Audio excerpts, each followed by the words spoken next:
Alors ici, on est en ce moment sur la place Manas. On peut voir à gauche une statue de Manas. En fait, Manas, c'est le héros du Kyrgyzstan le plus reconnu.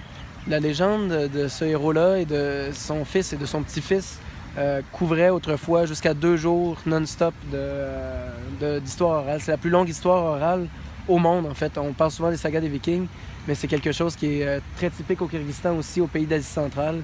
Les sagas orales. On peut voir vraiment, c'est une super grande place en arrière, c'est le Philharmonique de Bishkek. Donc c'est là-bas où je venais jouer avant les Chœurs de l'Armée Rouge, quand il y avait des spectacles à donner en Asie centrale, quand ils étaient en tournée. Et voilà, aujourd'hui c'est vraiment fait, surtout pour des artistes locaux. Si on regarde un petit peu autour, on peut remarquer que c'est vraiment une place où il y a énormément de bureaux du gouvernement, de bureaux de banque, juste en arrière un petit peu plus. Il va y avoir une université.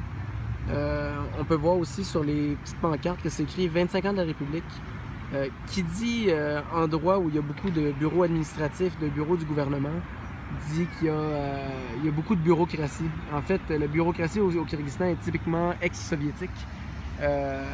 À titre d'exemple, dernièrement, j'étais à l'université et on m'a dit que pour avoir le droit d'avoir une identification d'étudiant, donc ma carte étudiante, il fallait que j'aie ma preuve de résidence au Kyrgyzstan.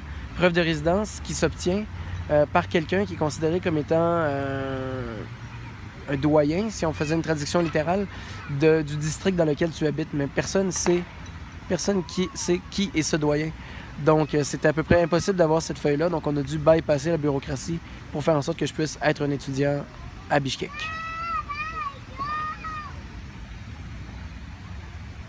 Ça continue à finir? Voilà.